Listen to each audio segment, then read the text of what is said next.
Wundaji Mathin Wundami. हाँ जी।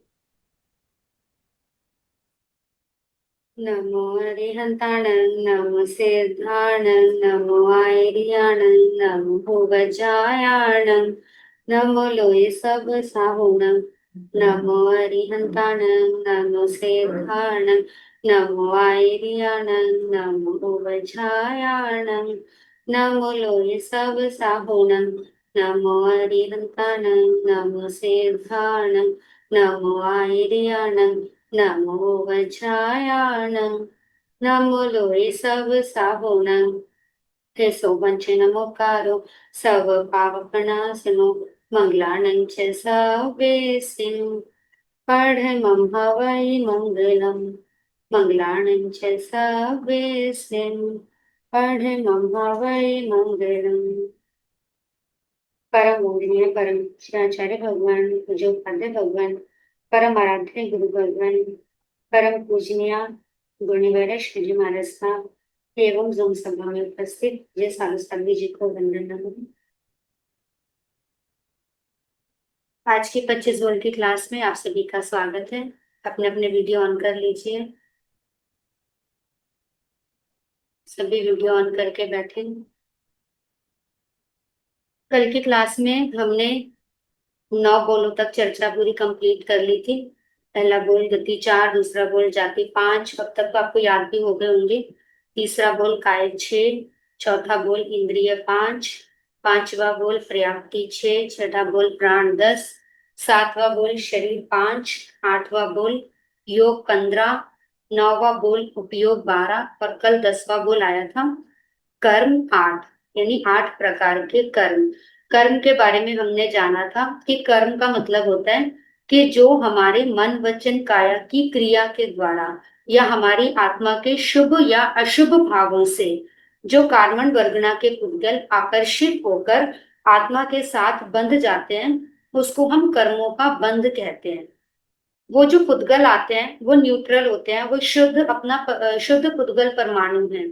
लेकिन जैसे ही वो आता है वैसे ही हमारी आत्मा के साथ कनेक्ट होता है, तो हमारे जिस टाइप के भाव होते हैं उस टाइप का उसका बंध पड़ता है। तो वो उसका फिर आगे डिवीजन होता है 8 में से वो किस प्रकार का कर्म बंधेगा। वैसे तो जब हम कर्मों का बंध करते हैं तो एक समय में हम 8 ही कर्मों का बंधन करते हैं। हमने कोई भी भाव किया तो उसमें 7 या 8, या तो 7 कर्म का या 8 कर्म का बंध होगा ही होगा। लेकिन हमारे जिस टाइप के भाव ज्यादा होते हैं उस कर्म का मेन बंध होता है, बाकी थोड़ा थोड़ा सा बंध होता है। जैसे आप मार्केट में जा रहे हैं, अब आपको घर में राशन का सामान खत्म है तो आप राशन का सामान लेने के लिए जाएंगे। किचन का जितना भी राशन का आपका सामान है उसकी आपने पूरी लिस्ट बना रखी है। लेकिन जब आप वो लेने जाएंगे तो इसका मतलब ये तो नहीं कि आप घर में कुछ और चीज अगर कम है या खत्म हो रही है तो आप वो नहीं लेकर आएंगे। साइड बाय साइड आप वो भी चीज, एक दो चीजें जो कम है वो भी लाएंगे। लेकिन कहने में क्या आएगा कि हम राशन का सामान लेने गए थे, क्योंकि मेन तो आप राशन का सामान लेने जाते हैं, उसके साथ ही जो दो चार चीजें कम होती है तो हम वो भी ले आते हैं। इसी तरीके से मेन जो हमारे भाव थे, मुख्य तो वही कर्म का बंध हुआ। हम कहेंगे कि इसने किसी के ज्ञान में रुकावट डाली, किसी को पढ़ने से रोका तो इसके ज्ञानावर्णीय कर्म का बंध पड़ गया। लेकिन वो मुख्यता में बंधा, बाकी के सारे कर्म भी कुछ ना कुछ अंश में उसके एक साथ बंधते हैं। यानी 7 या 8 कर्मों का बंधन हमारा एक साथ होता है। अब हम जानते हैं, अब हमने कल ये भी जाना था कि उन कर्मों को 2 पार्ट्स में डिवाइड करते हैं। एक होता है घाती कर्म और दूसरा अघाती कर्म। घाती कर्म जो हमारे आत्मा के गुणों को प्रभावित करते हैं, आत्मा के जो भाव प्राण थे, अनंत ज्ञान, अनंत दर्शन, अनंत सुख और अनंत वीर्य, इन गुणों को जो प्रभावित करते हैं, इन पर इम्पैक्ट डालते हैं, उनको हम घाती कर्म कहते हैं। और जो हमारे शरीर से काया से संबंधित होते हैं, हमारे हमें इस जन्म में जो जो चीजें मिलनी है उससे जो रिलेटेड होते हैं, उनको हम आघाती कर्म कहते हैं। एक जन्म में प्राप्त होने वाले सुख या दुख आघाती कर्मों से संबंधित हैं। आत्मा को प्राप्त होने वाला जो सुख है या आत्मा को प्राप्त होने वाले जो उसके गुण हैं, उसका उससे जो संबंधित कर्म है वो घाती कर्म है। अब आते हैं हमारे मूल 8 प्रकार के कर्म। घाती कर्मों में 4 कर्म हैं। ज्ञानावर्णीय कर्म, दर्शनावर्णीय कर्म, मोहनीय कर्म और अंतराय कर्म। चार घाती कर्म हैं, ज्ञानावर्णीय, दर्शनावर्णीय, मोहनीय और अंतराय।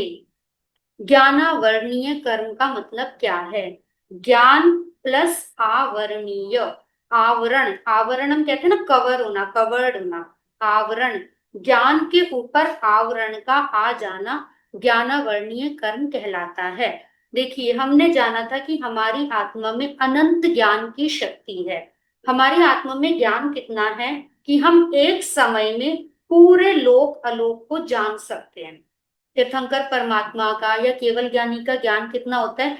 वो एक ही समय में पूरा फ्यूचर, पास्ट यानी अनंत काल पहले का, अनंत काल आगे का, या पूरे लोक में इस समय पर जो भी हो रहा है, वो सारी जितनी भी चीजें हैं वो एक समय में जान सकते हैं। वो ज्ञान कहाँ से आता है उनके पास? क्या कोई ब्रह्मांड में ऐसी स्पेशल पावर है, यूनिवर्स में कोई ऐसी पावर वो जो उनको मिल गई जिसके कारण वो जान रहे हैं? हो सकता है किसी को ऐसा लगता हो कि उनको तो कोई स्पेशल पावर मिल जाती है, वो तीर्थंकर बन जाते हैं या वो अरिहंत भगवान बन जाते हैं, केवल ज्ञानी हो जाते हैं, तो कोई उनके पास ऐसी पावर आ गई, कोई ऐसी शक्ति आ गई, कोई ऐसा गैजेट उनको मिल गया जिसके कारण वो सब कुछ देख रहे हैं। लेकिन ऐसा नहीं है। हर किसी की आत्मा में इतना ही ज्ञान है जिस ज्ञान के द्वारा वो सारे लोग को जान सकते हैं। हमारी आत्मा में भी उतना ज्ञान है, आपकी आत्मा में भी है। चींटी, मक्खी, मच्छर, ये पेड़ पौधे, इन सबकी आत्मा के अंदर इतना ही ज्ञान है। लेकिन अंतर क्या है? जैसे एक ट्यूबलाइट है या एक बल्ब है, 1000 वॉट का बल्ब है, उस बल्ब के अंदर इतनी रोशनी है कि वो पूरे हॉल को जगमग कर सकता है। लेकिन हमने क्या किया, उस बल्ब के ऊपर हमने एक चादर ली, एक कपड़ा लिया, उसको कवर कर दिया, दूसरा कपड़ा लिया और कवर कर दिया, उसके ऊपर 8 कोट कर दिए हमने, और फिर उस बल्ब को हमने जला दिया। अब बताइए, स्विच ऑन भी किया, बल्ब जल भी रहा है, लाइट भी दे रहा है। कितनी लाइट देगा वो? क्या वो पूरी 1000 वॉट जितनी लाइट देगा? नहीं देगा। क्या इसका मतलब ये है कि उसकी लाइट खत्म हो गई, उसके अंदर बची ही नहीं लाइट? लाइट उसके अंदर है, प्रकाश उसके अंदर है, लेकिन वो जो उसका प्रकाश है वो ढक गया। इसी तरीके से हमारी आत्मा का जो प्रकाश है, उसको जो ढकने वाला कर्म है, हमारी आत्मा के ज्ञान को ढकने वाला, उस कर्म का नाम है ज्ञानावर्णीय कर्म।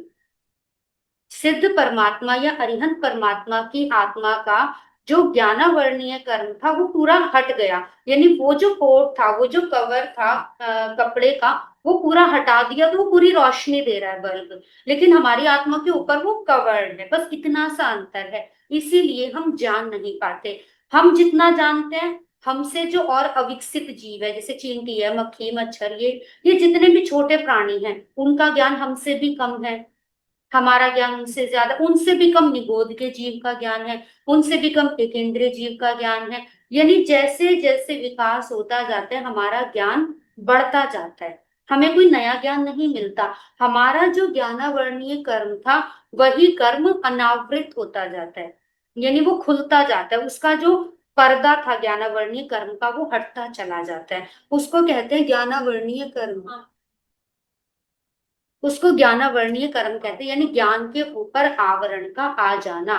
कई बार क्या होता है, जैसे कोई बच्चा है, वो बहुत मेहनत करता है, वो पढ़ता है, सब कुछ करता है, लेकिन इतना सब कुछ करते हुए भी उसका रिजल्ट कुछ नहीं आता। बहुत कोशिश करते हैं अपनी तरफ से, वो चाह कर भी वो मेहनत तो करेगा 12 घंटे, लेकिन उसको मतलब याद इतना होगा कि 1 घंटे 2 घंटे में। दूसरा बच्चा उसी चीज को 1 घंटे में याद कर लेगा, और एक बच्चा उसको 12 घंटे तक याद करता रहेगा। तो हमें समझ में नहीं आता कि ऐसा क्या है। हम कई बार उस बच्चे में कह देते, तू ध्यान से नहीं पढ़ता होगा, अपना अपना कंसंट्रेशन नहीं बनाते, अपना कंसंट्रेशन बड़ा, मतलब वो उसके अंदर दोष निकालने लगते हैं। लेकिन वो अपनी पूरी लगन से, पूरी मेहनत से सब कुछ कर रहा है, लेकिन फिर भी उसको उतना ज्ञान नहीं हो पाता। उसका रीजन क्या होता है? उसका रीजन होता है उसका ज्ञानावर्णीय कर्म का प्रभाव है। कोई मंद बुद्धि है, मंद बुद्धि अब उसके हाथ में नहीं है, उसकी बुद्धि कम है। क्यों है? क्योंकि उसने पूर्व भाव में ज्ञानावर्णीय कर्म ज्यादा बांधा हुआ है, इसीलिए वो जितनी भी कोशिश करे उतना ज्ञान वो प्राप्त नहीं कर पाता। लेकिन ऐसा नहीं है कि वो कभी कर नहीं सकता, वो जैसे जैसे प्रैक्टिस करता जाएगा, जैसे जैसे वो अभ्यास करता जाएगा, जैसे जैसे वो उसमें और लगन से करता जाएगा, उसको वो चीजें याद होने लग जाती हैं, उसको वो चीजें और बेहतर तरीके से समझ में आने लग जाती है। उसको हम कहते हैं ज्ञानावर्णीय कर्म का क्षयोक्षम होना। या फिर आप ये कहो कि ज्ञानावर्णीय कर्म को उसने अपना धीरे धीरे कम कर लिया। जैसे जैसे वो कर्म कम हुआ, वैसे वैसे उसकी आत्मा का जो पर्दा था उसके ऊपर वो हल्का हुआ, पर्दा धीरे धीरे हटा, तो उसको उतना अच्छे से ज्ञान होने लगा। अब जैसे कई बार क्या होता है, हमारे साथ प्रैक्टिकल होता है। अब मान लो ये क्लास चल रही है, जैसे अभी हम लाइव सुन रहे हैं, आपने ये सुना, आपको चीजें कुछ समझ में आ रही हैं, सबको अलग अलग तरीके से समझ में आ रही हैं। सुनाने वाला तो एक ही है, बोलने वाला तो एक है, सबको सुनाई भी एक जैसा दे रहा है, लेकिन समझ सबको कैसा आएगा? जिसका ज्ञानावर्णीय कर्म जितना कम है, उसको उतना अच्छे तरीके से समझ में आएगा। अब एक जना कहेगा मुझे तो पूरी क्लास में बहुत अच्छे से समझ में आ गया, मुझे तो कोई डाउट नहीं है।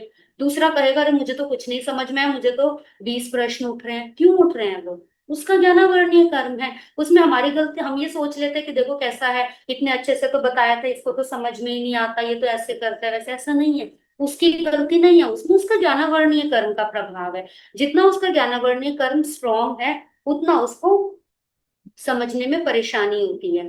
अब सेकंड में क्या होता है कि ये आपने सुना, अब दोबारा आपने क्या किया कि ये क्लास सुन ली, उतना अच्छे से नहीं समझ आया, चलो एक बार रिकॉर्डिंग सुन लेते हैं। आपने रिकॉर्डिंग सुनी, रिकॉर्डिंग सुनोगे तो आपको लगेगा ये तो मैंने उस टाइम सुना ही नहीं था, मैं इतने ध्यान से बैठी थी और मुझे समझ में ये कहाँ चला गया था, ये कैसे छूट गया था। दूसरी बार में आपको और अच्छे से समझ में आएगा, तीसरी बार सुनोगे और अच्छे से समझ में आएगा। ऐसी बुक्स का होता है, कई बार कोई बुक पढ़ी, एक बार में नहीं समझे, दूसरी बार आने लगी, तीसरी बार आने लगी। वो क्यों होता है? उसका रीजन होता है कि पहली बार जब आपने पढ़ा या पहली बार जब सुना, आपका स्वाध्याय हुआ। और स्वाध्याय से क्या होता है, हमारा जो ज्ञानावर्णीय कर्म है वो हल्का पड़ता है। ज्ञानावर्णीय कर्म हल्का हुआ कुछ, यानी आपका एक जो लेयर थी कर्म की वो हट गई। अब जब एक लेयर हटी तो कुछ रोशनी बढ़ी। अब जैसे ही वो रोशनी बढ़ी तो सेकंड टाइम जब आपने सुना, तो आपको और अच्छे से समझ में आने लगा। सेकंड टाइम पे सुना, उससे एक और लेयर हट गई, तो थर्ड टाइम पे और अच्छे से समझ में आने लगा। ये होता है हमारा ज्ञानावर्णीय कर्म का प्रभाव, जिसके कारण से हम चाह कर भी कई बार ज्ञान प्राप्त नहीं कर पाते। और हर चीज में होता है ये, कोई भी विद्या है, आप पहली बार जब सीखने लगते हो आपको नहीं आती, दूसरी बार में आपको आने लगती, तीसरी बार और अच्छे से आने लगती, क्योंकि आपका ज्ञानावर्णीय कर्म हल्का पड़ता चला जाता है। ये हमारी इंद्रियों से भी संबंधित होता है। जैसे हमारा मतलब हमारी पांचों इंद्रियां हैं, पांचों इंद्रियों की मतलब उससे इंद्रियों को विषय ग्रहण करने की शक्ति, यानी आंख से देखना, कान से सुनना, नासिका से स्मेल लेना, ये शक्ति, और उसको लेकर उसे समझने की शक्ति। एक तो हुआ हमने आंखों से देख लिया, एक तो हुआ हमें स्मेल आ गई, दूसरा हुआ देखने के बाद या स्मेल लेने के बाद हम तुरंत समझ गए ये चीज क्या है, ये किसके बारे में बात हो रही है, ये किसकी स्मेल आ रही है, हम तुरंत समझ गए। किसी किसी को तो बड़ी जल्दी समझ में आ जाता है। सब्जी को स्मेल ली, सूंघा, और उसे पता चल गया इसके अंदर क्या क्या मसाले डले हैं। और किसी को आप बताते भी रहो तो भी उसको समझ में नहीं आता। वो सबकी अपनी पावर वो ज्ञानावर्णीय कर्म के कारण से होती है। कईयों को सुनते ही साथ समझ में आता है, ये तो उसकी आवाज है, पहचान ली तुरंत। कईयों को बार बार सुनने के बाद भी नहीं समझ में आता। ये सब ज्ञानावर्णीय कर्म का प्रभाव होता है। और धीरे धीरे जैसे जैसे हम अभ्यास करते जाते हैं, हमारा ज्ञानावर्णीय कर्म धीरे धीरे हल्का पड़ता चला जाता है, और हमें वही चीज बेहतर तरीके से समझ में आने लगती है। कोई जन्म से ब्लाइंड है, अंधा अंधा व्यक्ति है, अब उसने जीवन में कभी कुछ देखा ही नहीं, उसे किसी चीज का पता ही नहीं है, उसका उसका भी वो ज्ञानावर्णीय कर्म का प्रभाव है। यानी चक्षु इंद्रिय वाला जो ज्ञानावर्णीय कर्म है, वो उसका स्ट्रॉन्ग है, इस कारण उसे आंखों से देखने की शक्ति ही नहीं मिली। लेकिन फिर भी वो हार नहीं मानता, उसको सिखाया जाता है, उसे एक विशेष मतलब इस तरीके से तैयारी करवाई जाती है, उसे ब्रेल लिपि में उसे सिखाया गया, पढ़ना बताया गया, उसने प्रैक्टिस करी। ज्ञानावर्णीय कर्म था, लेकिन हम ये नहीं कह सकते कि कर्म है तो अब हम उसे कुछ कर ही नहीं सकते। कर्म उसका था, पर उसने प्रैक्टिस की, उसने अभ्यास किया, उसने वस्तुओं को हाथ लगा लगाकर पहचानने की कोशिश करी। जितना जितना उसने अभ्यास किया, उतना उतना उसके ज्ञान में परिपक्वता आने लगी। अब वो हाथ लगाकर पढ़ना भी सीख गया ब्रेल लिपि से। अब वो किसी भी चीज का एहसास करने लगे, उसे पता चलने लगे यहाँ पर ये चीज है, छूते ही वो बता देता है ये इस टाइप का कलर है, ये ऐसा है। इस इतना भी लोगों में इम्प्रूवमेंट हो जाती है कि वो टच करके बता देते हैं कौन सा कपड़ा है, कौन से रंग का है। ये मतलब उनका ज्ञान बढ़ता जाता है। ये सब ज्ञानावर्णीय कर्म का धीरे धीरे ये पर्दा हटता जाता है। तो ज्ञानावर्णीय कर्म को शास्त्रों में उपमा दी जाती है जैसे आंखों पे पट्टी बांधी गई। किसी व्यक्ति की आंखों पर पट्टी बंधी है तो उसे कुछ दिखाई नहीं देता। इसी प्रकार से जब तक आत्मा के ऊपर ज्ञानावर्णीय कर्म की पट्टी बंधी हुई है तब तक वो आत्मा भी सामने होते हुए पदार्थों को या अपने आत्म तत्व को, मुख्य जो ज्ञानावर्णीय कर्म का काम होता है अपने आत्म तत्व को, वो जान नहीं पाता। अनंत ज्ञान के द्वारा हम अपनी आत्मा को जान सकते हैं। जैसे अरिहंत भगवान सिद्ध भगवान देख रहे हैं, हम कहते हैं ना हमें तो दिखाई नहीं देता आत्मा, हमें जानने में ही नहीं आ रहा, हम कितनी कोशिश कर रहे हैं, क्योंकि हमारे अभी अनंत ज्ञानावर्णीय कर्म का बंधन है। जैसे ही अनंत ज्ञानावर्णीय कर्म हटता जाएगा वैसे वैसे हमारी आत्मा का अनंत ज्ञान प्रकट होगा और हमें आत्मा का ज्ञान हो जाएगा। तो हमारी आत्मा के अनंत ज्ञान गुण को जो ढकने वाला कर्म है वो है ज्ञानावर्णीय कर्म। दूसरा आता है दर्शनावर्णीय कर्म। दर्शन प्लस आवर्णीय, दर्शनावर्णीय कर्म। पहले हम चार घाती कर्मों की बात करेंगे। दर्शनावर्णीय कर्म का मतलब होता है दर्शन यानी देखना और आवरण यानी इसको ढकना। दर्शन जैसे एक राजा होता है, अब राजा या एक प्राइम मिनिस्टर है, आपको उससे मिलना है, उसके दर्शन करने हैं, तो आपको सबसे पहले किससे मिलना पड़ेगा? उसका जो प्योन है, उसका जो चपरासी है, या उसका जो चौकीदार है, या उसका जो असिस्टेंट है, कुछ भी आप कह सकते हैं। आपको पहले उससे मिलना पड़ेगा। आप उससे मिलोगे और उससे मिलने के बाद वो आपको अगर ना चाहे तो वो आपको प्राइम मिनिस्टर से मिलने नहीं देगा, वो वहीं पर आपको रोक के रख देगा। आप पीएम के दर्शन करना चाहते हैं, उसको देखना चाहते हैं, लेकिन बीच में रुकावट कौन है? वो जो उसका असिस्टेंट है या जो उसका चौकीदार, वो बीच में रुकावट बना हुआ है। आपको क्या करना पड़ेगा? जब तक उस असिस्टेंट को नहीं मनाओगे तब तक आप उसके दर्शन नहीं कर सकते। इसी प्रकार से दर्शनावर्णीय कर्म हमारी आत्मा का हमें दर्शन करना, आत्मा हम हैं खुद और हम देख भी सकते, लेकिन वो बीच में असिस्टेंट की तरह खड़ा हुआ है दर्शनावर्णीय कर्म, कि मैं तुझे आत्मा के दर्शन नहीं होने दूंगा। आत्मा को जानने की कोशिश कर रहे हैं, देखने की कोशिश कर रहे हैं, ध्यान में बैठ गए, लेकिन बीच में वो दर्शनावर्णीय कर्म रुकावट बनकर खड़ा हो जाता है और वो देखने नहीं देता। उसको कहते हैं दर्शनावर्णीय कर्म, यानी जिसके द्वारा आत्मा का अनंत दर्शन गुण ढका जाता है। जो हमने कल पढ़ा था ना, सुना था, सामान्य बोध और विशेष बोध, सामान्य देखना और विशेष जानना। तो जो सामान्य, सबसे पहले जो आत्मा का दर्शन, एक झलक हमें दिख जाए, हम कहते हैं ना बस एक झलक ही दिख जाए तो हमारा काम बन जाए, वो झलक ही नहीं दिखने देता, वो कर्म है दर्शनावर्णीय कर्म। तो हमारी आत्मा का के अंदर अनंत दर्शन गुण है जिसके द्वारा हम अपनी आत्मा का दर्शन भी कर सकते हैं और पूरे लोक में विद्यमान समस्त पदार्थों का, लोकालोक का दर्शन भी कर सकते हैं। लेकिन जब तक दर्शनावर्णीय कर्म का प्रभाव है तब तक वो हमें ना आत्मदर्शन होने देगा, ना ही पर वस्तु का दर्शन होने देगा।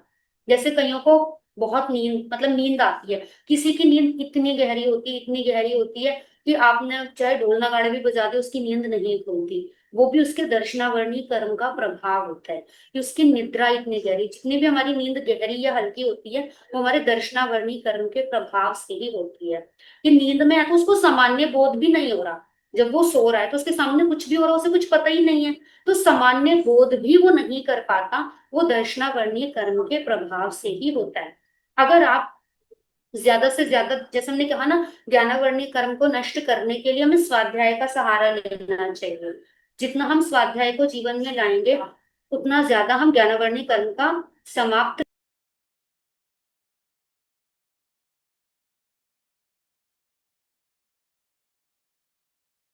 इसी प्रकार से यदि हमें दर्शनावर्णीय कर्म को समाप्त करना है तो हमें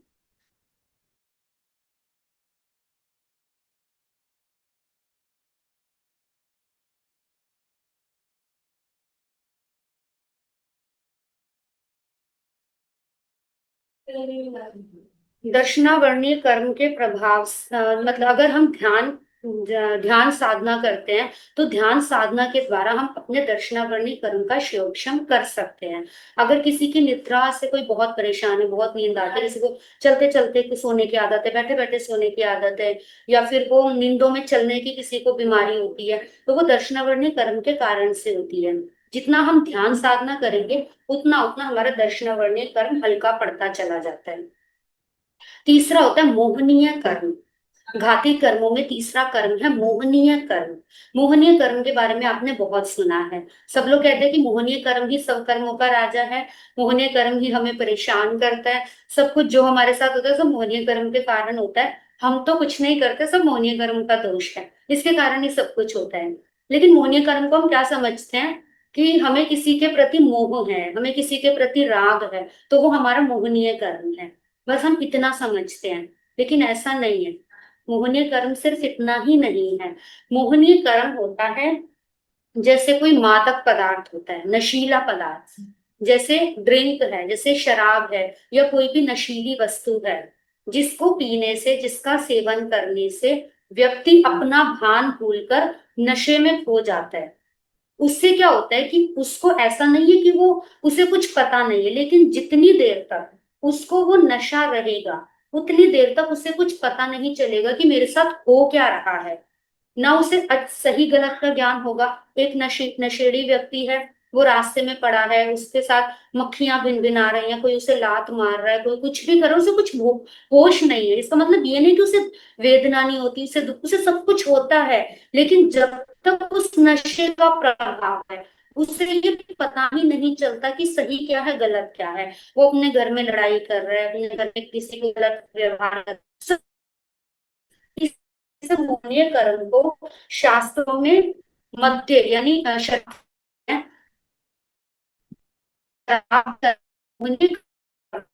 जब में हो जाता है, जिसके कारण उसे और गलत का भान नहीं है। आवाज आ रही है मेरी? ब्रेक तो नहीं हो रही?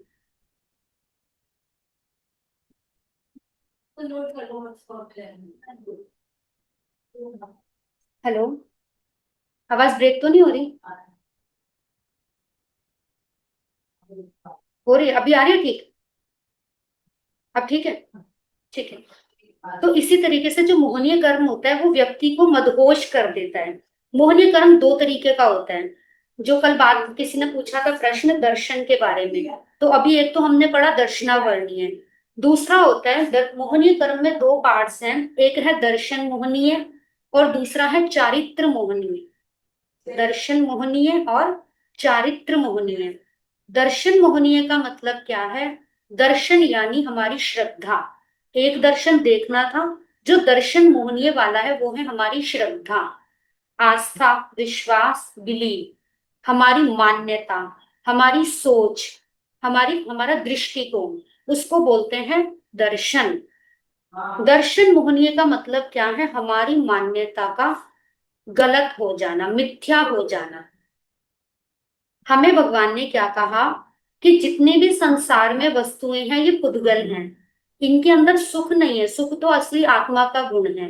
लेकिन हम सबको क्या लगता है कि अगर मेरे पास धन होगा तो मैं बहुत सुखी हूँ, अगर मेरे पास परिवार है तो मैं सुखी हूँ, अगर मेरे पास बंगला है तो मैं सुखी हूँ, मेरी फैक्ट्री अच्छी चलती है तो मैं सुखी हूँ।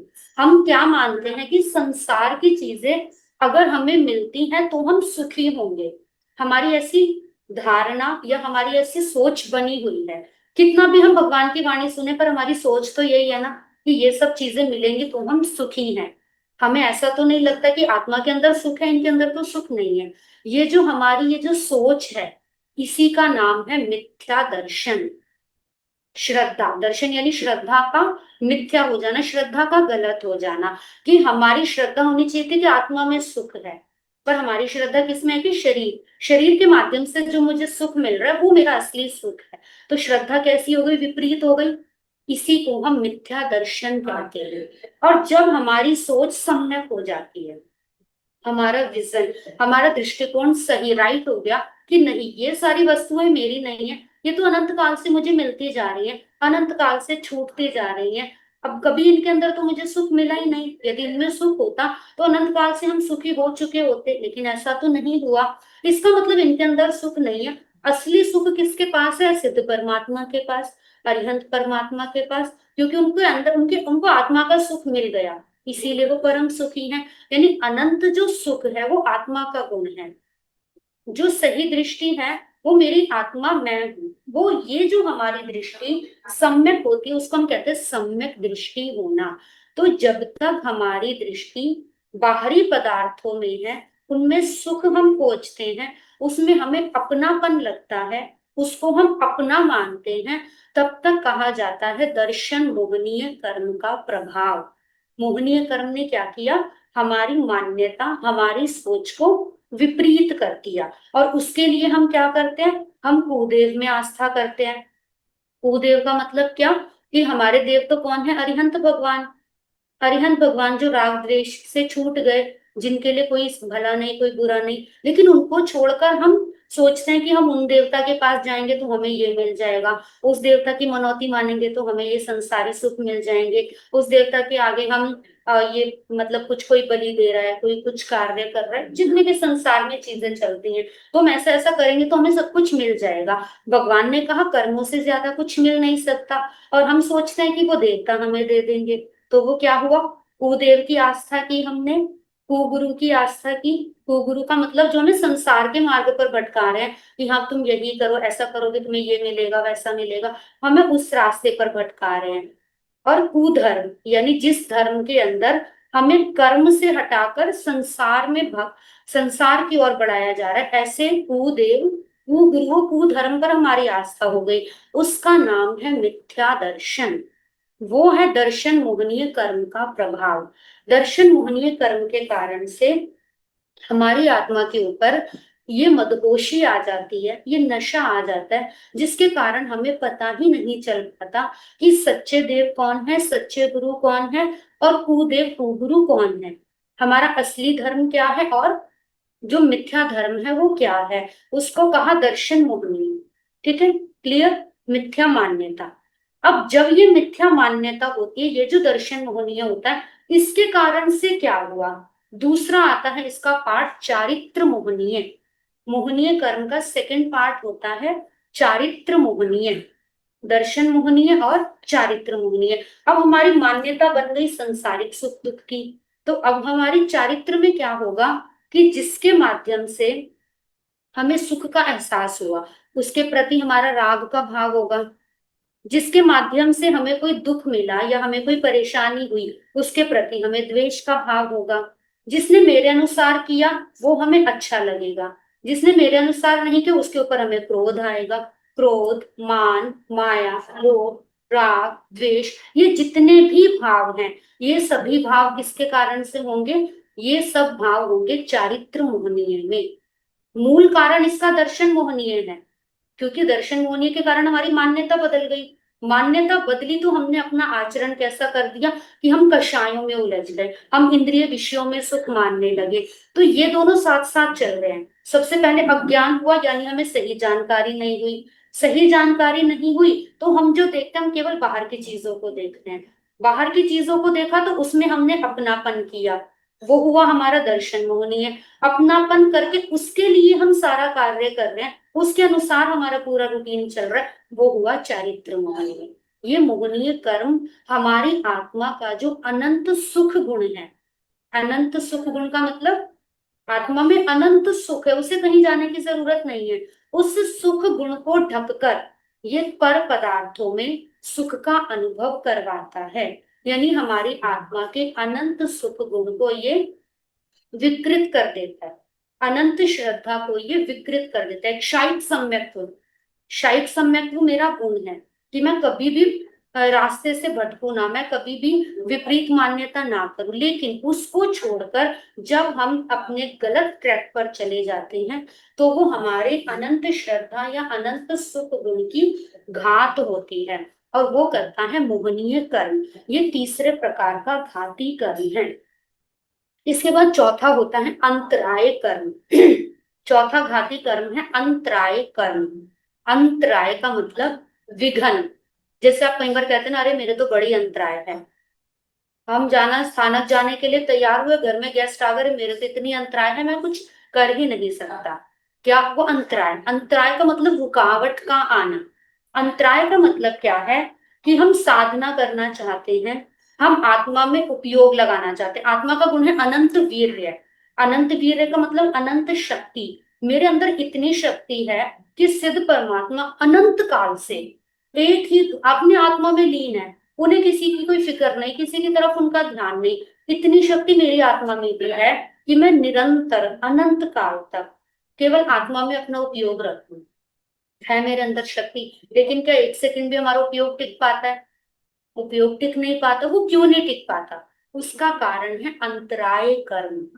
अंतराय कर्म जब तक हमारा स्ट्रांग है, जब तक अंतराय कर्म बलवान है, वो हमारे उपयोग को अंदर जाने नहीं देता। किसी ने जाना है साधना करने, कोई समाहित करने बैठा, हम अक्सर क्या कर देते हैं, हम उसे बोलेंगे अरे बाद में कर लेना, अभी ना चलो अभी कहीं मार्केट जाना है, मार्केट चलते हैं, शॉपिंग करने चलते हैं, समाई की तो बाद में करते रहना, क्या फर्क पड़ेगा, अभी नहीं तो बाद में कल हो जाएगी, कोई कहीं नहीं जा रहा। हमने उसको सिर्फ इतना सा बोला, हमारी तरफ से हमने उसका काम हल्का किया कि चल अभी शॉपिंग करने जा रहे हैं। हमें तो लगेगा कि हमने तो देख कहाँ तो समाई करने घर में बैठी रहती और मैं तुझे शॉपिंग पर ले गई, बस इतना सा कहा। लेकिन उसकी साधना में रुकावट डाली आपने। जैसे ही आपने रुकावट डाली, आपका क्या हुआ? वहीं पर आपके लिए रुकावट डल गई, यानी अंतराय कर्म का बंधन पड़ गया। किसी भी कार्य में यदि हम दूसरे का वो अच्छा होने वाला है, हम उसमें अपने आप से किसी गलत मंशा से रुकावट डाल देते हैं, या फिर वो धर्म साधना करना चाहते हैं और उसे करने नहीं देते अपने स्वार्थ के कारण, तो क्या होता है, उससे हमारे अंतराय कर्म का बंधन बनता चला जाता है। वो अंतराय कर्म बाद में आती है। हम कहते हैं ना कि क्या है, मैंने तो कभी किसी के साथ कुछ ऐसा किया नहीं, मेरे साथ ही ऐसा क्यों होता है? हमारा व्यापार इतना बढ़िया चल रहा है और व्यापार में जब देखो तभी कुछ ना कुछ रुकावट आ जाती है, तभी कुछ ना कुछ रुकावट आ जाती है। ये व्यक्ति मेरे साथ ऐसा कर रहा है, वो व्यक्ति कर रहा है, कोई कुछ नहीं कर रहा। आपने पूर्व के भावों में इतना अंतराय कर्म बांधा है, आपने दूसरे के कामों में रुकावट डाली, तो आपके काम में भी रुकावट डलेगी। ये इसका बाहरी दृष्टिकोण है। दान में रुकावट डालना तो आपको मतलब आपको भी वो वस्तु प्राप्त नहीं होगी। किसी के लाभ में रुकावट डाली, किसी को प्रॉफिट हो रहा है, आपने बीच में बाजी मार ली, तो आपको भी रुकावट डलेगी। वो एक बाहरी दृष्टिकोण है। और अगर इसका आंतरिक दृष्टिकोण की हम बात करें, तो वो होता है अपनी आत्मा में उपयोग का स्थिर ना होना। वो अंतराय कर्म है। कई बच्चे पढ़ने बैठे हैं, अब पढ़ने के लिए बैठे हैं और आप उसको बीच में उठा रहे हैं। अब जैसे कि आप घर में जो बच्चे पढ़ते हैं उनको तो आप बड़ा ध्यान रखते हैं कि चलो ये बच्चा पढ़ रहा है, इसको पढ़ने दो, इसको बीच में रोकना नहीं है, कुछ नहीं करना। और वहीं आपके घर में मान लो कोई मेड है, छोटी एज की है, वो साथ साथ साइड बाई साइड पढ़ाई भी करती है, लेकिन आपको पता है वो आपकी मेड है। कई लोगों की क्या क्या नेचर होता है कि मेड है काम करने के लिए, मैं क्यों पढ़ने दूं इसको, ये तो इतने टाइम का पैसा लेगी मुझसे, मैं इसको पढ़ाई क्यों करने दूं, मैं तो पूरा काम करवाऊंगी। वो जैसी बुक लेकर बैठे, आपको क्या होगा, नहीं नहीं अब घर का काम निपटा, ये क्यों लेके बैठ गई। तो हम कुछ ना कुछ, चाहे काम नहीं भी होगा तब भी हम उसको उलझाएंगे, सिर्फ इसलिए क्योंकि ये तो काम का टाइम है, तो तुमने पढ़ाई क्यों करी। तो उससे क्या होगा, उसका कुछ नहीं जाएगा, ठीक है उसने जो करना है वो बाद में भी करेगी, लेकिन हमने अंतराय कर्म का बंधन कर लिया, उसकी ज्ञान प्राप्ति में रुकावट डाली, तो हमारे भी ज्ञान प्राप्ति में रुकावट डलेगी। कई लोगों का क्या नेचर होता है, अब मान लो आप किसी साधु संत के दर्शन करने के लिए गए, वो अपना स्वाध्याय कर रहे हैं, आपको पता है वो स्वाध्याय कर रहे हैं, आपने देख लिया, लेकिन आपको जल्दी, आपको अपना बात करनी है, तो आप क्या करेंगे, स्वाध्याय करते हमारे मथे वंदना में वंदन किया, हो सकता है उनका ध्यान नहीं गया, दूसरी बार और बाद में कर लेना, पहले हमसे बात करो। आपने क्या किया, वो अपने स्वाध्याय में है, अपने ध्यान में, लेकिन हमारी कोशिश क्या रहती है कि हम आए हैं तो पहली प्रायोरिटी हमें मिले कि वो हमारी तरफ ध्यान दे और हमसे बात करें। हमने सिर्फ इतना सा किया। ये भी तो हो सकता था हम कहते कि महाराज आप जो स्वाध्याय कर रहे हो मुझे भी करवा दो, और मुझे भी सीखना है, आप मुझे भी बता दो आप क्या पढ़ रहे हो। हम वो भी कर सकते थे, अगर हमारे पास शॉर्ट टाइम है हम उनसे ज्ञान ले लें। लेकिन अगर हमें बात करनी है कुछ अपने मन की या कुछ भी करनी है, तो हम कोशिश करेंगे कि वो अपना छोड़ दें और हमारा करें। तो उसमें क्या हुआ, आपने सिर्फ उनको इतनी सी रुकावट डाली, हमें पता भी नहीं चलता, लेकिन उसमें हमारे अंतराय कर्म का बंधन पड़ जाता है, क्योंकि उनको रुकावट डाली है। और मैक्सिमम ये आदत होती है। और बाई चांस अगर किसी ने नहीं किया, किसी साधु संत ने नहीं छोड़ा, तो हम उसको और नेगेटिव लेकर जाते कि देखो हम तो गए, लेकिन वो तो अपने पढ़ने में लग रहे, उन्होंने हमारी तरफ ध्यान नहीं दिया। तो इस चीज में हमें हमेशा पॉजिटिव रहना चाहिए कि कोई भी अगर स्वाध्याय कर रहा है, कोई ज्ञान ध्यान कर रहा है, कुछ भी कर रहा है, तो मेरी कोशिश ये रहे कि मैं उसको सपोर्ट करूं, बजाय कि मैं उसको डिस्टर्ब करूं, उसको रुकावट डालूं, इससे हमारे अंतराय कर्म का बंधन बढ़ता चला जाता है। ये हुए हमारे चार घाती कर्म, ज्ञानावर्णीय, दर्शनावर्णीय, मोहनीय और अंतराय। इसके बाद आता है चार अघाती कर्म। अघाती कर्म के अंदर सबसे पहला कर्म है वेदनीय कर्म। वेदनीय कर्म का मतलब होता है वेदन। वेदन यानी अनुभव, सुख और दुख का वेदन होना। वेदनीय कर्म दो प्रकार का है, क्योंकि एक साता और एक असाता। जब हमें शरीर के माध्यम से सुख का अनुभव होता है या दुख का अनुभव होता है, वो हमारा वेदनीय कर्म के कारण से होता है। हमें शरीर को साता देने वाले पदार्थ मिलते हैं या असाता देने वाली वस्तुएं मिलती हैं। आपको जन्म से ही ऐसा परिवार मिला, जन्म हुआ एसी में, पूरा टाइम एसी में, हर टाइम गाड़ी में एसी, कभी आपने धूप देखी नहीं, कभी आपने गर्मी देखी नहीं, सर्दियां हैं तो आपने हीटर से बाहर आप निकले नहीं।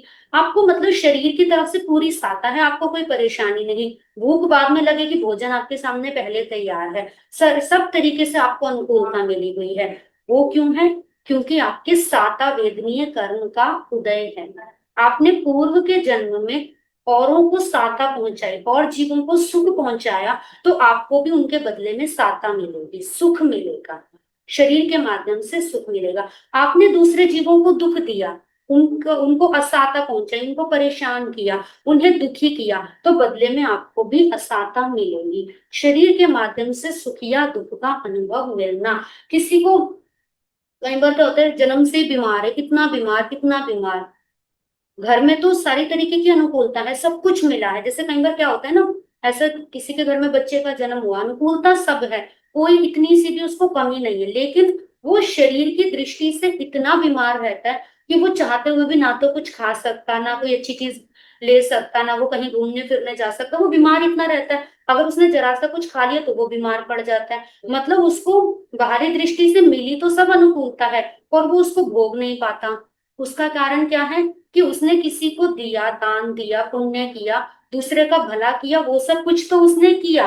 वो देकर उसने साता तो बांध ली, लेकिन देने के बाद उसने या तो उसके ऊपर एहसान जता दिया कि देख मैंने कितना दिया। कई बार होता है ना, हमने किसी गरीब की हेल्प कर दी, मान लो आपके कोई घर में काम वाले हैं, कोई सर्वेंट है, आपने उसकी हेल्प की, उसको मतलब कभी उसको जरूरत थी आपने दे दिया, या आपके घर में पुराने कपड़े वगैरह थे आपने उसको दे दिए। अब जैसे उसने पहन लिए, बेचारा वो बड़ा खुश है, लेकिन आप उसके ऊपर बार बार एहसान जताते हो, देख मैं तेरी कितनी सहायता करती, देख मैं तेरी कितनी हेल्प करती हूँ, मैं तुझे देती रहती हूँ, मेरा भी काम किया कर। उसने जरा सा काम मना कर दिया, हमने तुरंत एहसान जता दिया कि हम तो इतना करते हैं और तुम ऐसे मना कर देते हो। वो क्या हुआ? आपने दिया, साता बांधी, लेकिन देने के बाद आपने उसके मन को जो दुखाया, आपने उससे और दुख भी दे दिया।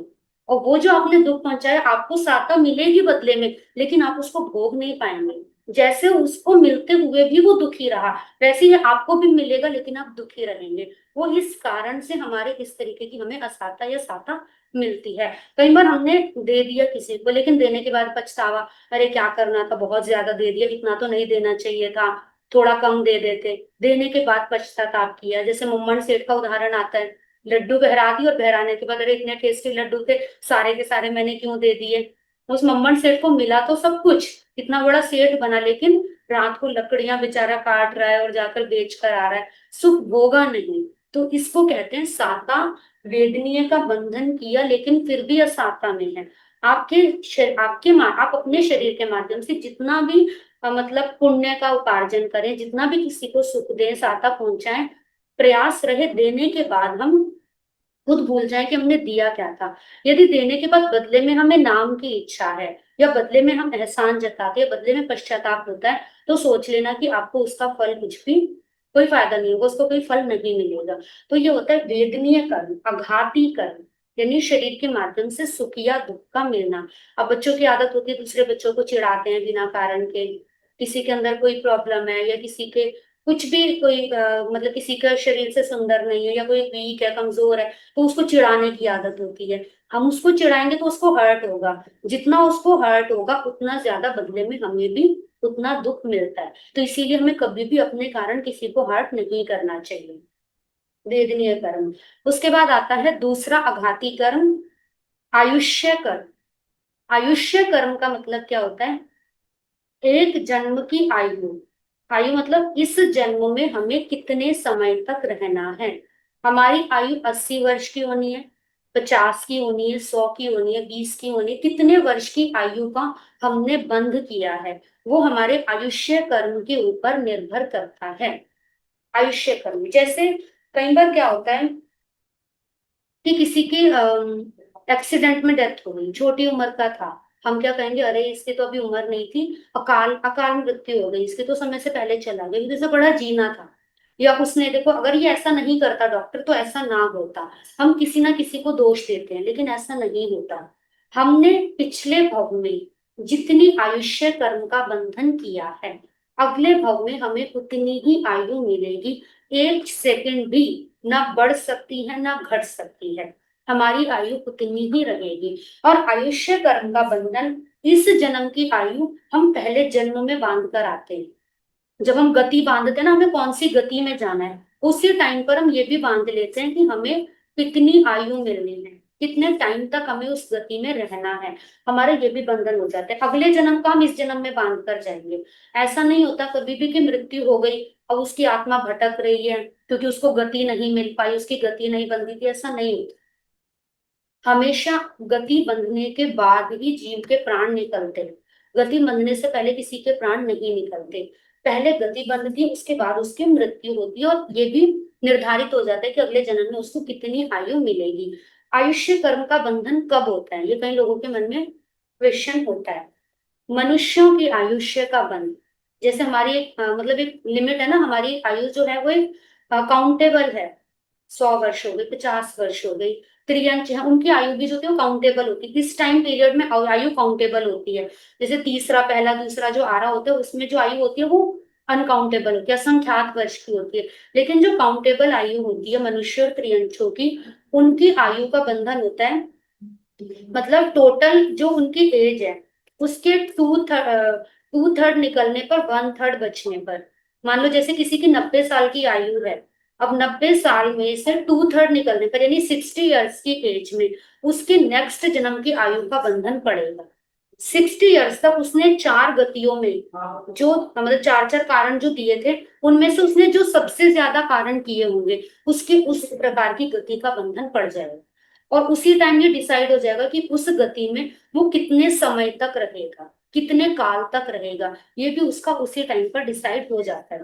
बाय चांस कभी कभी क्या होता है कि उस टाइम पीरियड में, यानी 60 ईयर्स की एज में, उसके जो विचार हैं वो बड़े मतलब उतार चढ़ाव है, मतलब डबल माइंडेड वाली सिचुएशन है। ना इधर है, ना पूरा शुभ में है, ना पूरा अशुभ में है, बार बार विचार बदल रहे हैं। तो जो आयुष्य कर्म मतलब जो बंधना है, वो भी एक मतलब ऐसा रहता है कि डावाडोल रहता है, वो भी समझ में नहीं आता कि कौन सी गति बंधनी चाहिए इसकी। उस टाइम पर क्या होता है कि जैसे एक कोर्ट में क्या हो, मतलब कोर्ट में हम गए, तो कोर्ट में किसी की डेट है, अब उसने अपनी अर्जी लगाई, दोनों जो वकील है दोनों ने अपनी अपनी बात रखी जज के सामने। अगर जज को एक वकील की बात में दम लगेगा तो वो उसी टाइम फैसला दे देगा। लेकिन अगर दोनों ही जो वकील हैं वो अपनी अपनी बात रख रहे, जज को कुछ समझ में नहीं आ रहा, 50 उसका है 50 उसका है, तो जज क्या करेगा फिर? सेकेंड डेट देगा कि आज नहीं, अगली तारीख पर आना है आपको। इसी तरीके से हमारा आयुष्य कर्म होता है। अगर 60 ईयर्स की एज आई, मतलब टू थर्ड आया, टू थर्ड में उसका उसकी डामाडोल वाली स्थिति है, तो वो आयुष्य कर्म नेक्स्ट डेट देगा, यानी जो अगली जो वन थर्ड बचा है, उस वन थर्ड का भी टू थर्ड निकलने पर, वन थर्ड बचने पर, जो 30 साल की उम्र बची थी, उस 30 साल में भी 20 साल निकलने पर, 10 साल बचने पर, 30 साल का टू थर्ड 20 हो गया ना, यानी टोटल 80 साल की उम्र। उस टाइम पर फिर उसका आयुष्य का बंध पड़ेगा। और अगर उस टाइम पर भी ऐसा नहीं हुआ तो वो ऐसे ही चलता जाएगा, फिर जो नेक्स्ट बचेगा उसका टू थर्ड निकलने पर, वन थर्ड बचने पर, ऐसे करते करते जीवन के अंतिम श्वास निकलने से पहले तो उसकी गति का बंध होगा ही होगा, उसके बाद ही वो अगले जन्म में जाएगा। ये होता है मनुष्यों का। जो मतलब जिन जैसे देवता होते हैं और नारकी होते हैं, उनकी जो आयु बंधती है वो बंधती है उनकी आयु पूरी होने के 6 महीने पहले। जैसे देवता होते हैं ना, 6 महीने पहले उनके गले की माला मुरझा जाती है, उनके गले में फूलों की माला होती है, वो कभी मुरझाती नहीं।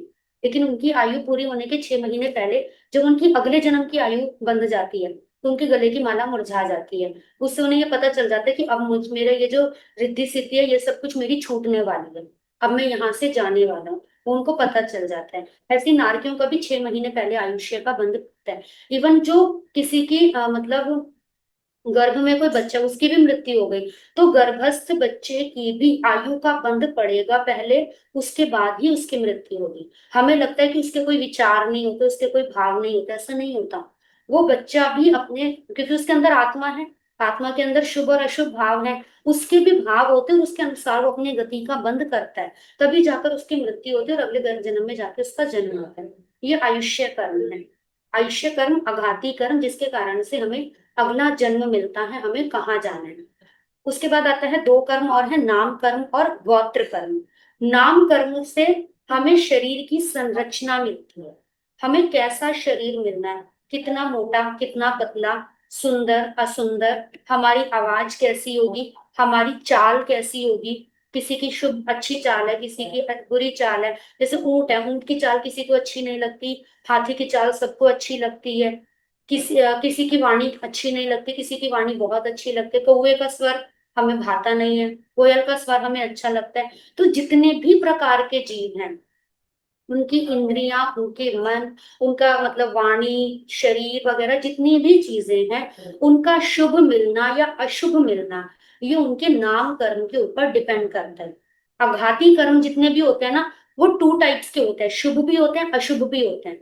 घाती कर्म तो अशुभ ही होते हैं, लेकिन आघाती कर्म शुभ भी होते हैं और अशुभ भी। जैसे गति है, सुगति और दुगति दोनों तरीके की होती है। मतलब आयुष्य कर्म में दो दुर्गतियां हैं, दो सुगतियां हैं। नाम कर्म है, शुभ नाम कर्म भी होता है, किसी को सब कुछ अच्छा मिल रहा है, सुंदर रूप, सुंदर घर परिवार, पैसा धन संपत्ति, ये सब कुछ मिल रहा है। और किसी को असुंदर मिल रहा है, कुरूप मिल रहा है, वाणी अच्छी नहीं मिल रही, कर्कश मिल रही है, चाल मतलब अच्छी नहीं मिल रही, तो ये सब अशुभ नाम कर्म होता है। ये नामकरण के प्रभाव से पूरे शरीर की संरचना डिसाइड होती है। आंखें किसकी बड़ी हैं छोटी हैं, कान बड़े छोटे, मतलब पूरे एक एक जो पार्ट्स हैं हमारे बॉडी के, वो सब कुछ नामकरण के ऊपर डिपेंड करता है।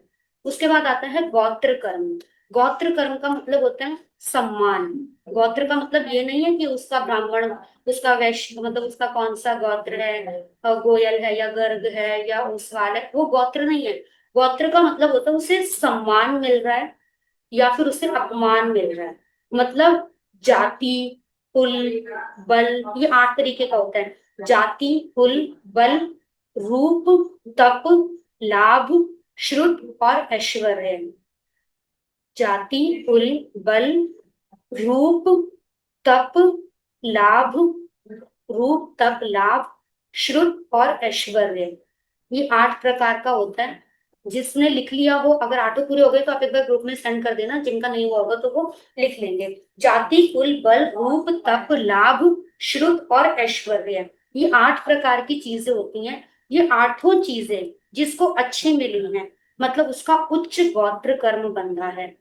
जिसको निकृष्ट मिली है, उसका नीच गोत्र कर्म बंधा। जैसे जाति है, कोई अच्छी ऊंची जाति में उत्पन्न हुआ, जहाँ पे उसको सम्मान मिलता है, पूजा जाता है। जैसे इसको ना घड़े, कुम्हार की उपमा दी जाती है। जैसे कुम्हार होता है ना, कुम्हार अलग अलग प्रकार के घड़े बनाते हैं। अब उनमें से कोई घड़ा तो ऐसा है जिसमें अमृत रखा जा रहा है, गंगा जल रखा जा रहा है, वो घड़ा भी पूजनीय बन गया। कोई घड़ा ऐसा है जिसमें शराब रखी जा रही है, वो घड़ा भी मतलब अशुभ समझा जाने लगा। इसी तरीके से जो जीवात्मा जिस शरीर में आया, कहीं पर उसे सम्मान मिलता है, कहीं उसे अपमान मिलता है। कुल उसका, जाति होती है जैसे नाना नानी का जो पक्ष होता है, मतलब माता के परिवार जो होता है, माता का परिवार उसका ऊंचा है या मतलब कैसा है, निम्न है या उच्च है। कुल का मतलब होता है जो पिता का पक्ष है, यानी उसका दादा का परिवार कैसा है। जाति और कुल में इतना अंतर होता है। जाति माता का परिवार, कुल पिता का परिवार। बल हो गया शरीर से वो कितना बलवान है या फिर कमजोर है। रूप हो गया उसका रूप कैसा मिला, सुंदर मिला या कुरूप मिला। मतलब जैसे नाम कर्म के अंदर भी ये रूप आता है, वो मिलना होता है। और गोत्र कर्म के अंदर क्या होता है, कई बार क्या कोई व्यक्ति शरीर से सुंदर नहीं है, लेकिन फिर भी उसको सम्मान मिलता है, उसे अच्छा समझा जाता है, उसे माना जाता है कि कोई बात नहीं, जैसा भी रूप है।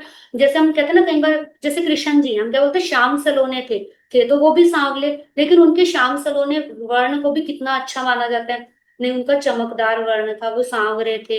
उसको कोई बुरा नहीं कहते कि अरे वो तो काले थे, ऐसा नहीं, उसको अच्छा माना जाता है। मतलब भले ही नाम कर्म में उनको रूप मिला, मतलब उतना गौर वर्ण नहीं मिला, लेकिन फिर भी गोत्र कर्म उनका उच्च है। उस रूप के कारण भी उनको अच्छा ही समझा जाता है, मान सम्मान मिलता है। जाति कुल बल रूप तप हो गया, किसी की तपस्या करने की शक्ति, खूब तपस्या कर सकता है और कोई नहीं कर पाता। किसी को तप के कारण बहुत मान सम्मान मिलता है, किसी को नहीं मिलता, वो तप हो गया। लाभ हो गया, मतलब प्रॉफिट मिलना, किसी को बहुत लाभ मिलता है और जितना लाभ मिलता है उतना सब लोग उसको मान सम्मान देते हैं।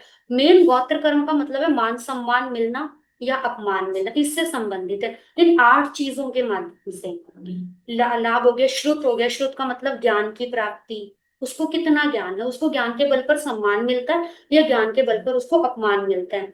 ऐश्वर्य यानी ऐश्वर्यशाली, रिद्धि सिद्धि, संपन्नता, ये 8 चीजें होती हैं। जो व्यक्ति ये चीजें मिलने पर इनका गर्व करता है, अभिमान करता है, उसको वो चीजें अगले जन्म में निकृष्ट मिलती हैं। जिसने रूप का अभिमान किया उसे कुरूप बनना पड़ेगा, जिसने तप का अभिमान किया उसे, वो तपस्या नहीं कर सकता। जो इन 8 चीजों का मद करता है अगले जन्म में उसको नीच गोत्र कर्म का बंधन होता है। तो ये हुआ आयुष्य कर्म।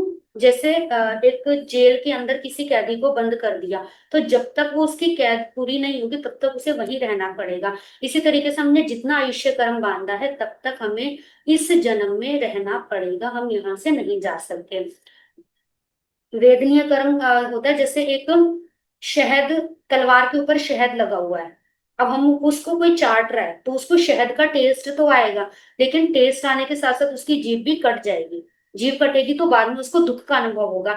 इसी तरीके से जिसका वेदनीय कर्म है उसको अभी तो लग रहा है कि हाँ सब चीजों में मुझे सुख मिल रहा है, लेकिन उसके कारण से वो जो कर्मों का बंधन करेगा बाद में उसे और दुख की प्राप्ति भी होगी। तो शहद से लिपटी हुई तलवार की तरह होते हैं वेदनीय कर्म।